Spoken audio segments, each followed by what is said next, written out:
नमस्कार, आप देख रहे हैं राजधानी लाइव और मैं हूं आपके साथ प्रियव्रत दीक्षित। राजधानी लाइव में सबसे पहले बात कर लेते हैं देश की राजधानी दिल्ली की, जहां पर दिल्ली सरकार की आबकारी नीति को लेकर बीजेपी के पूर्व मेयर जयप्रकाश ने कहा कि हमने कुछ शराब की दुकानें बंद करवाई हैं दिल्ली में, और हम दिल्ली में शराब की सभी दुकानों को बंद करवा कर ही हटेंगे। बीजेपी और कांग्रेस दोनों ही दिल्ली सरकार की आबकारी नीति को लेकर दिल्ली सरकार को घेरते हुए नजर आ रहे हैं, और इसी मुद्दे को लेकर निगम चुनाव में दिल्ली सरकार को मुश्किलें हो सकती हैं।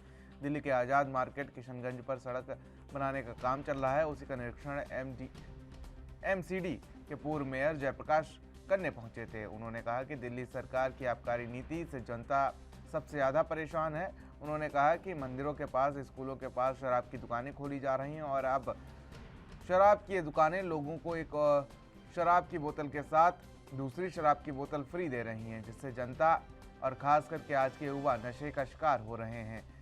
और जो इंसान सारे दिन मेहनत करके जो कुछ पैसे कमाता है, वो सब शाम को शराब की दुकानों पर ही वो सारे पैसे खर्च कर देता है। इसलिए हमने पिछले कुछ समय दिल्ली सरकार के खिलाफ धरना प्रदर्शन किया और कुछ शराब की दुकानों को बंद भी करवा दिया है। और हमारा प्रयास है कि दिल्ली में जितनी भी शराब की दुकानें दिल्ली सरकार ने खोली हैं, हम उन सभी दुकानों को बंद करवाएंगे।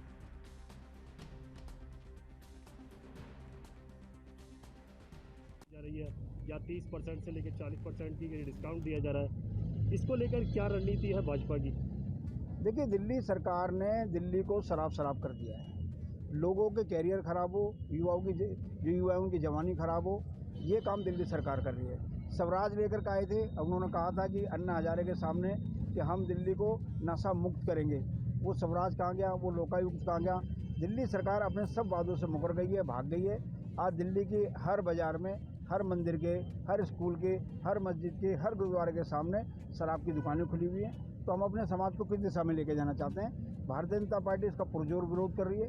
लगभग 300 के करीब ठेके हम बंद करा चुके हैं। आगे भी हमारा आंदोलन जारी है, और जितने भी ठेके मंदिरों के पास है वो सब प्रोसेस में है, और अपने क्षेत्र में भी जो ठेके हैं उनको भी बंद कराने का हम पूरा प्रयास कर रहे हैं। क्योंकि कुछ लोगों ने पुरानी कोई लाइसेंस दिखा दिया है, किसी ने कोई ये दिखा दिया है कि ये रोड तो कमर्शियल है।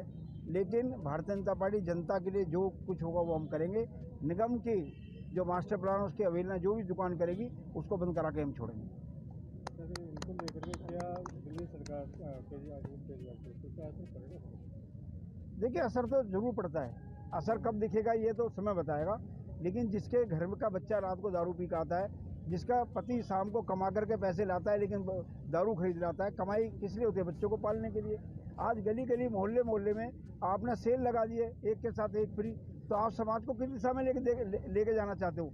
इसका अर्थ है कि दिल्ली सरकार ने और शराब माफियाओं ने दिल्ली को बर्बाद करने की सोच ली है। लेकिन भारतीय जनता पार्टी एक जिम्मेदार संगठन है, हम इसके खिलाफ आवाज उठा रहे हैं, उठाएंगे, आंदोलन चलाएंगे और शराब की दुकानें बंद कराएंगे।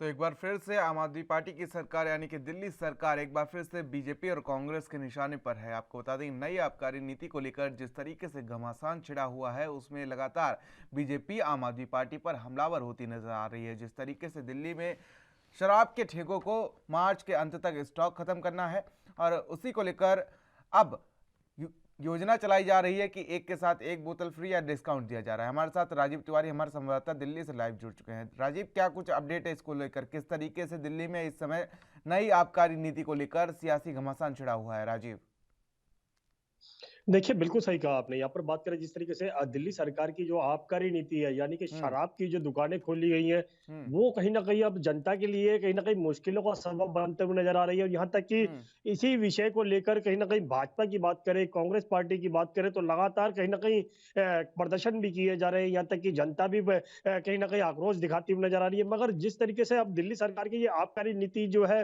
वो कहीं ना कहीं मुश्किलों में घिरती हुई भी नजर आ रही है। क्योंकि जिस तरीके से बात करें अब कि जिस तरीके से शराब की दुकानों पर एक बोतल के साथ एक बोतल फ्री मिल रही है, और हम्म एक से एक पेटी के साथ एक पेटी फ्री मिल रही है। और यहाँ हम्म तक कि कुछ शराब की दुकानों पर तो डिस्काउंट भी दिया जा रहा है कि आप 30% का डिस्काउंट लीजिए, एक बोतल पे 2 बोतल लेंगे तो आप 50% का डिस्काउंट मिलेगा।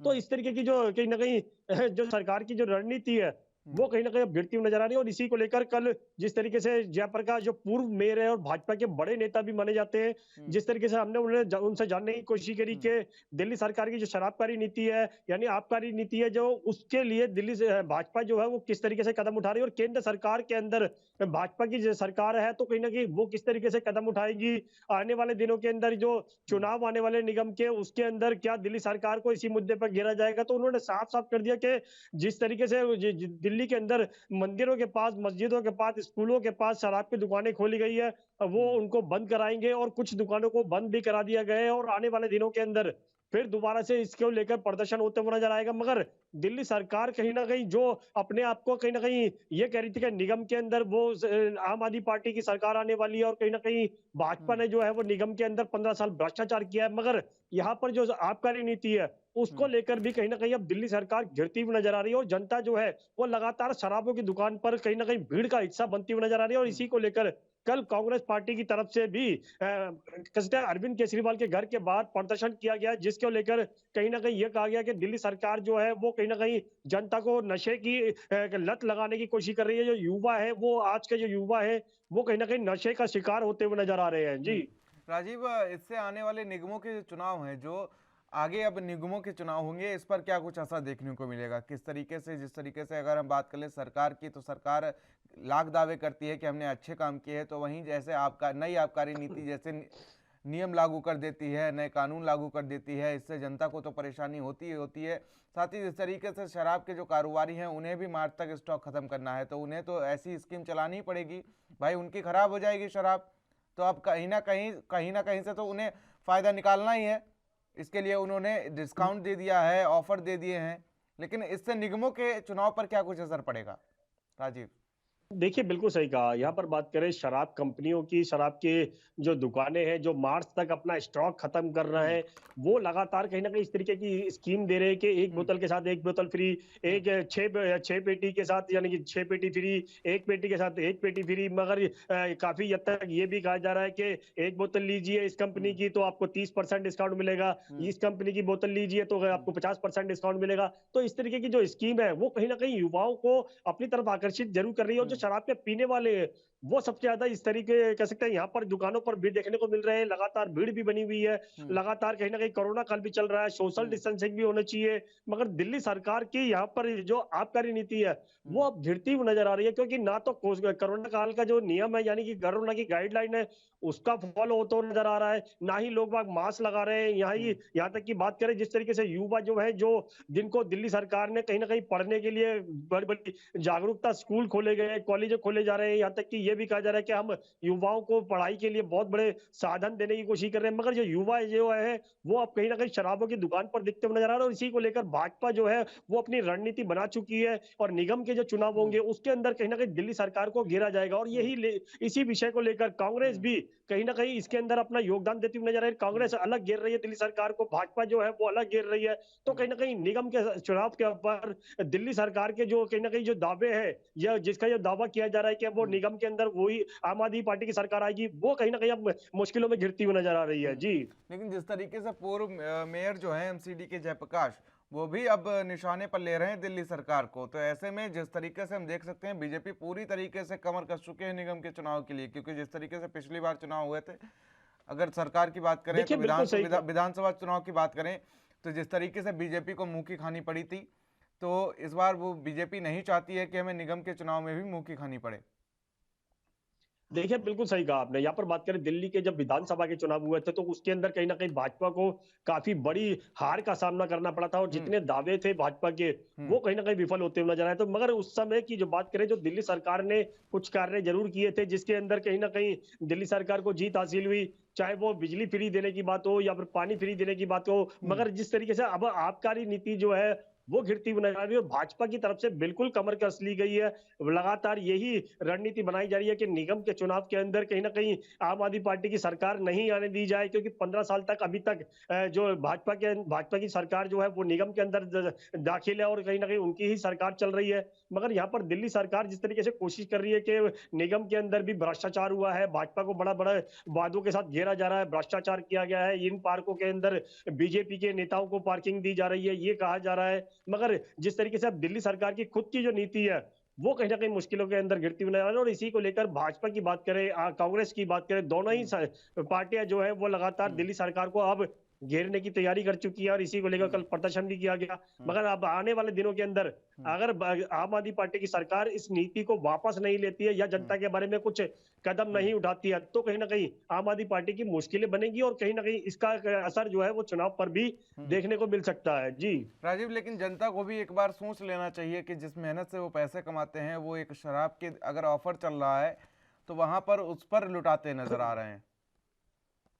देखिए, बिल्कुल सही कहा आपने। यहाँ पर बात करें जनता की, तो जनता को खुद जागरूक होना पड़ेगा। यहाँ पर जनता की बात करें तो जनता जिस तरीके से कोरोना काल के अंदर लोगों के पास जॉब नहीं है, काम नहीं है और जो थोड़ा बहुत कमाते भी हैं वो कहीं ना कहीं शराब की दुकानों पे खर्च करते हैं, तो उसके जो परिवार है उनकी कहीं ना कहीं हालत जो है वो खराब होती हुई नजर आ रही है। और महिलाएं कहीं ना कहीं यही कह रही है कि बार बार कि इन शराबों की दुकानों को क्यों खोला जा रहा है, क्योंकि जो उनके घर के आदमी है वो कहीं ना कहीं शराब की दुकानों पर अपने पैसे खर्च करते हैं, तो घर की जो स्थिति है वो कहीं ना कहीं डामाडोल होती नजर आ रही है। मगर आने वाले दिनों के अंदर कहीं ना कहीं इसी को लेकर कहीं ना कहीं जो परिजन है या फिर कहीं जो महिलाएं हैं वो भी आक्रोश दिखाने वाली है। और आज बात करें तो सदर बाजार के अंदर जो महिलाएं हैं वो कहीं ना कहीं प्रदर्शन करेंगी ताकि शराब की दुकानों के खिलाफ या फिर दिल्ली सरकार के खिलाफ कहीं ना कहीं अपनी आवाज उठाने की कोशिश करेंगे। और जो उनकी घर की स्थिति बिगड़ रही है उसको लेकर भी कहीं ना कहीं दिल्ली सरकार के कानों में आवाज पहुंचाने की कोशिश करेंगी कि इस शराब की दुकानों को बंद किया जाए ताकि उनकी जो घर गृहस्थी है वो कहीं ना कहीं सुचारू रूप से चल सके। जी राजीव, लोगों में इस प्रदर्शन के बाद या ये जो नई आबकारी नीति है इसको लेकर क्या कुछ रुझान देखने को मिल रही है? क्या दिल्ली सरकार ही सिर्फ इस नई आबकारी नीति से खुश है, अपनी तिजोरियां भरती हुई नजर आ रही, या बीजेपी के साथ साथ कांग्रेस के साथ साथ जनता भी इस नई आबकारी नीति से परेशान है? देखिए, बिल्कुल सही कहा आप। यहाँ पर बात करें दिल्ली सरकार की आबकारी नीति की, तो इससे कहीं ना कहीं दिल्ली सरकार को प्रॉफिट जरूर हुआ है, क्योंकि काफी बड़ी संख्या के अंदर उनके पास जो चार्जिंग होती है यानी कि जीएसटी कहे, सर्विस चार्जिंग कहे, वो मिलती है। मगर उसको दिल्ली सरकार को तो फायदा हुआ, मगर यहाँ पर बात करें भाजपा को नुकसान हुआ, क्योंकि जो उनके लोग हैं वो कहीं ना कहीं अब शराब की दुकानों पर देखने को मिल रहे हैं। कांग्रेस के लोग जो है कार्यकर्ता वो भी शराब की दुकानों पर दिख रहे हैं। मगर जो महिलाएं हैं, सबसे ज्यादा दिल्ली की जो महिलाएं, जो क्योंकि हर परिवार को एक चलाने वाली जो महिलाएं होती है वो कहीं ना कहीं अब परेशान होती नजर आ रही है। और इसी को लेकर आज प्रदर्शन भी महिलाओं के द्वारा किया जाएगा, जिसके अंदर व्यापारी जो है वो अपना सहयोग देंगे। मगर देखना होगा महिलाओं की आवाज क्या दिल्ली सरकार के कानों में पहुंचती है या दिल्ली सरकार इस शराबकारी नीति यानी कि आबकारी नीति को वापस लेने की कोशिश करती है। मगर कहीं ना कहीं दिल्ली सरकार की मुश्किलें जरूर बनेगी आने वाले चुनाव के अंदर। जी बिल्कुल राजीव, शुक्रिया तमाम जानकारी के लिए और हमारे साथ जुड़ने के लिए। जिस तरीके से दिल्ली सरकार ने नई आबकारी नीति लागू की है ये फिलहाल अब देखने वाली बात होगी कि किस तरीके से लोगों का रुझान आता है। जिस तरीके से मार्च तक दुकान जो शराब व्यापारी हैं उनको स्टॉक खत्म करना है और इन स्टॉकों के चलते अब तमाम ऑफर्स दिए जा रहे हैं। तो फिलहाल रुक कर लेते हैं अगली खबर की ओर, जहां पर पंजाब के मुख्य चुनाव अधिकारी डॉक्टर एस कर्णा राजू ने कहा कि जिनके पास मतदाता फोटो पहचान पत्र नहीं है वो Aadhaar card, MNREGA job card, bank या पोस्ट ऑफिस पासबुक सहित वैकल्पिक दस्तावेजों से उपयोग करके अपना मताधिकार का प्रयोग कर सकते हैं। तस्वीरों के साथ श्रम मंत्रालय की योजना के तहत जारी स्वास्थ्य बीमा कार्ड, साथ ही driving licence, PAN card, NPR के तहत आरजीआई द्वारा जारी स्मार्ट कार्ड, भारतीय पासपोर्ट फोटो के साथ पेंशन दस्तावेज, केंद्र या राज्य द्वारा जारी की गई आईडी कार्ड, सरकारें या सार्वजनिक क्षेत्र में उपक्रम, पब्लिक लिमिटेड कंपनियां, सांसदों, विधायकों, एमएलसी को जारी आधिकारिक पहचान पत्र और भारत सरकार के सामाजिक न्याय और अधिकारिता मंत्रालय द्वारा जारी विशिष्ट विकलांगता आईडी, इन कुल 12 दस्तावेजों को पहचान प्रमाण के रूपों में इस्तेमाल किया जाना है। उन्होंने आगे कहा कि एपिक के मामले में लिपिक त्रुटियां, वर्तनी की गलतियां सबको नज़रअंदाज किया जाना चाहिए, बशर्ते एक एपिक द्वारा मतदाता की पहचान स्थापित की जा सके। यदि कोई मतदाता किसी अन्य विधानसभा निर्वाचन क्षेत्र के निर्वाचक पंजीकरण अधिकारी द्वारा जारी किया गया एक आईपीआईसी प्रस्तुत करता है तो ऐसे आईपीआईसी को भी पहचान के लिए स्वीकार किया जाना चाहिए, बशर्ते उस मतदाता का नाम उस मतदान केंद्र से संबंधित मतदाता सूची में हो जाना चाहिए जहां मतदाता बदल गया है। मतदान के लिए ऊपर यदि फोटोग्राफ के बेमेल होने के कारण मतदाता की पहचान स्थापित करना संभव नहीं है तो मतदाता को आईडी प्रमाण की वैकल्पिक सूची में उल्लेखित वैकल्पिक फोटो दस्तावेजों में से एक को प्रस्तुत करना होगा।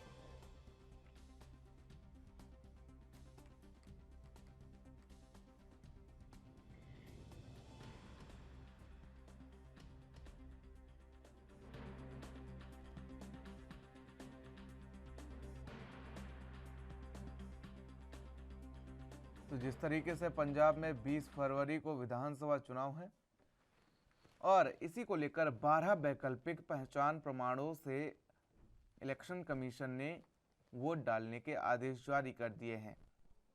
मुख्य निर्वाचन अधिकारी एस कर्णा राजू ने निर्देश दिए हैं कि जो 12 वैकल्पिक पहचान प्रमाण पत्र हैं उनके जरिए वोट डालने में किसी को कोई परेशानी नहीं आनी चाहिए।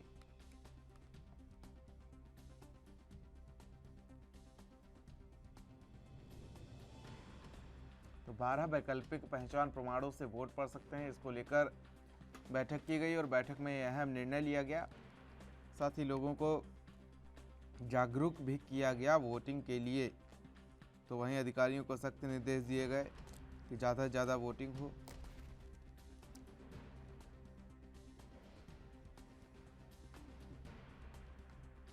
और फिलहाल इलेक्शन कमीशन का मुख्य उद्देश्य यही है कि ज़्यादा से ज़्यादा वोटिंग हो और ज़्यादा से ज़्यादा लोग मताधिकार का प्रयोग करें ताकि एक हेल्दी सरकार बनाई जा सके।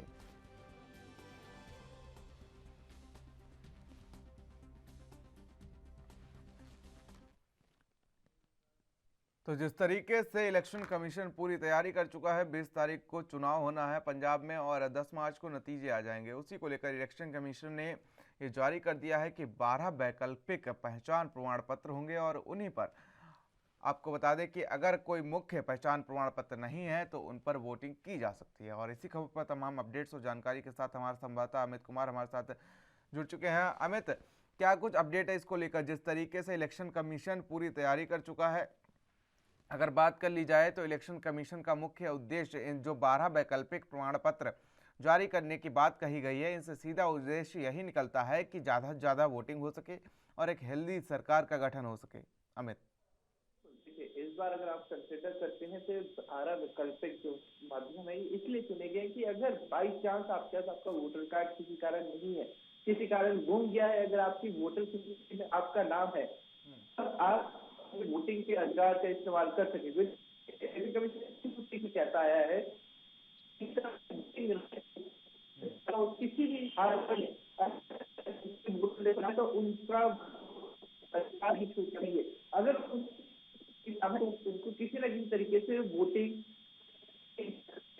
फायदा एक 12, अगर हम कह सकते हैं कि 12 डॉक्यूमेंट की सूची आमतौर पे लोगों को पता ही नहीं है कि अगर उनके वोटर कार्ड है तो करने जाते हैं। और इस चीज को इलेक्शन कमीशन इस बार लोगों को अवेयर करने के अलग से एक कैंपेन चलाई है। आमतौर पे जो पता होता है कि अगर वोटर कार्ड होना चाहिए और आप वहां जाके वोटिंग कर सकते हैं, और अगर आपके पास वोटर कार्ड नहीं है तो एक पर्ची दी जाती है, अगर हम कह सकते हैं बाकायदा इलेक्शन कमीशन की तरफ से, जैसे हम कहते हैं कैंडिडेट घर घर आकर एक बाकायदा सूची में एक पर्ची बांट के जाते थे। लोगों को लगता था कि यही एक डॉक्यूमेंट्री प्रूफ है, पर वो कई जगह एक्सेप्ट नहीं होता था कि वो पर्ची प्रूफ नहीं है। उसके अलावा आपको कोई एक डॉक्यूमेंट लाना पड़ता था जिसमें उस वक्त ड्राइविंग लाइसेंस या फिर आपका कोई और पासबुक वगैरह एक्सेप्ट की जाती है। तो इस बार इलेक्शन कमीशन बाकायदा अवेयर किया है कि किन किन डॉक्यूमेंट का इस्तेमाल किया जा सकता है अगर आपके पास अपना ईपीआईसी या फिर जो हम नॉर्मली कहते हैं आपके पास अपना वोटर कार्ड ना हो।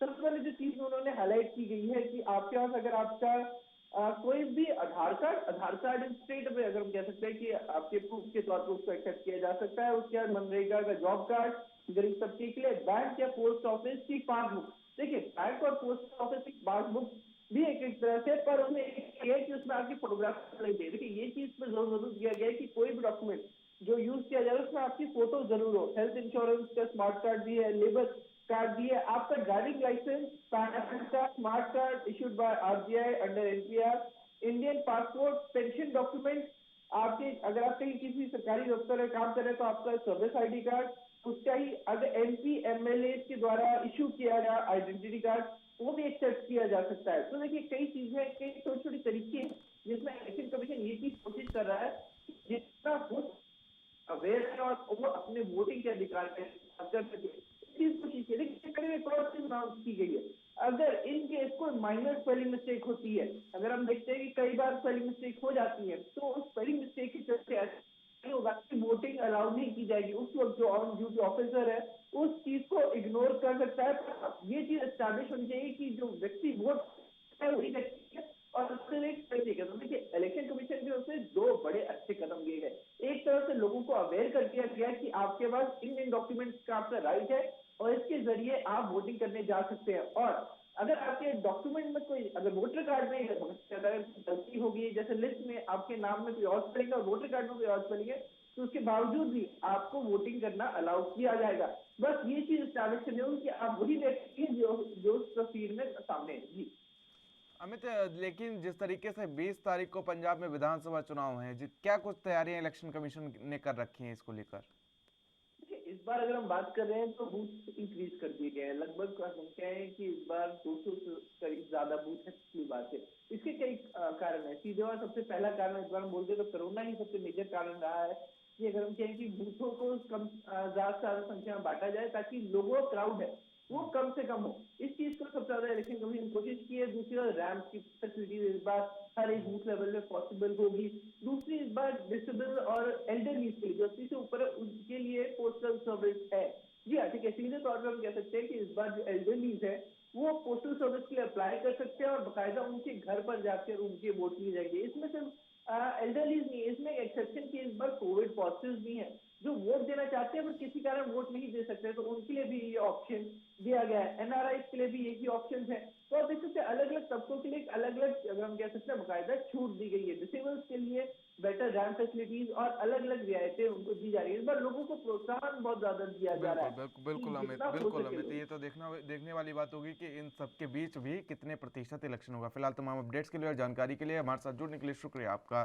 तो जिस तरीके से पंजाब में विधानसभा चुनाव 20 तारीख को है, 20 फरवरी को है, और इसी को लेकर इलेक्शन कमीशन पूरी तरीके से तैयारी कर रही है और 12 वैकल्पिक पहचान प्रमाण पत्र जारी कर दिए गए हैं कि आपके पास अगर मुख्य पहचान पत्र नहीं है तो आप इनके जरिए आप वोट कर सकते हैं। फिलहाल अगली खबर की ओर रुख कर लेते हैं, जहां पर संजय राउत ने प्रेस कॉन्फ्रेंस कर चेतावनी दी कि कल 3:30 बजे बीजेपी नेता अंदर जाएंगे और प्रदेश की जनता जहां सोच रही थी कि वे 3:30 नेता कौन होंगे, वहीं संजय राउत ने प्रेस कॉन्फ्रेंस के आखिरी वक्त में नेता प्रतिपक्ष देवेंद्र फडणवीस का नाम लिया है और फडणवीस के पास से एक फ्रंटमैन मोहित कंबोज हैं। जबकि संजय राउत ने आरोप लगाया है कि कंबोज ने पीएमसी बैंक से घोटाले के पैसे का इस्तेमाल जमीन खरीदने और परियोजनाएं स्थापित करने के लिए किया है।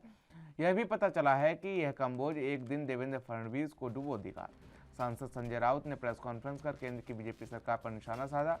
संजय राउत ने सवाल उठाया कि मुलुंड में दलालों को ईडी की लाइन की जानकारी सबसे पहले कैसे मिलती है। ईडी वाले मेरी बेटी की शादी में डिटेल जमा कर पाए हैं। साथ ही उन्होंने कहा कि एजेंसियां दुरुपयोग कर रही हैं सत्ता का।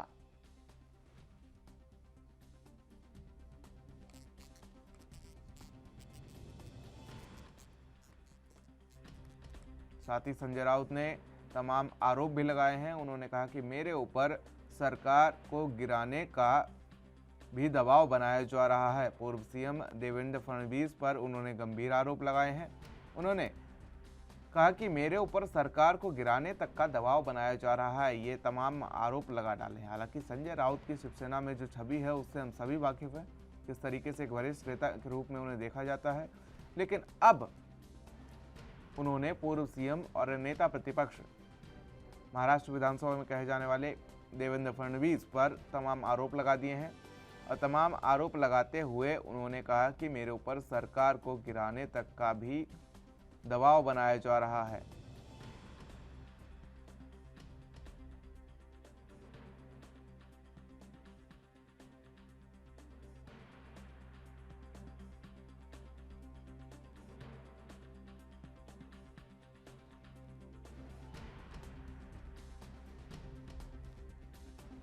तो एक बार फिर से महाराष्ट्र में सियासी घमासान छिड़ा हुआ है। संजय राउत ने प्रेस कॉन्फ्रेंस कर चेतावनी दी है और देवेंद्र फडणवीस पर गंभीर आरोप जड़ दिए हैं उन्होंने इस बार, क्योंकि जिस तरीके से नेता प्रतिपक्ष की अहम भूमिका निभाते हुए देवेंद्र फडणवीस लगातार शिवसेना को निशाने पर लेते रहते हैं, हालांकि पूर्व सीएम भी रहे हैं, और उसके बाद अब देवेंद्र फडणवीस पर आरोप लगा है, संजय राउत ने लगाया है और बताया कि जिस तरीके से उनके ऊपर दबाव बनाया जा रहा है सरकार गिराने का।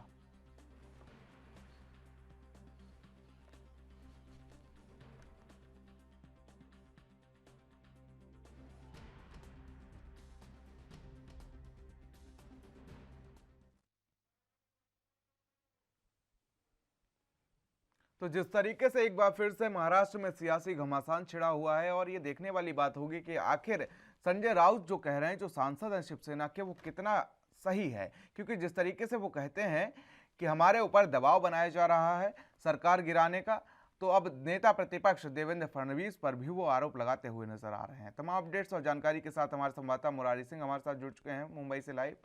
मुरारी, क्या कुछ अपडेट है इसको लेकर?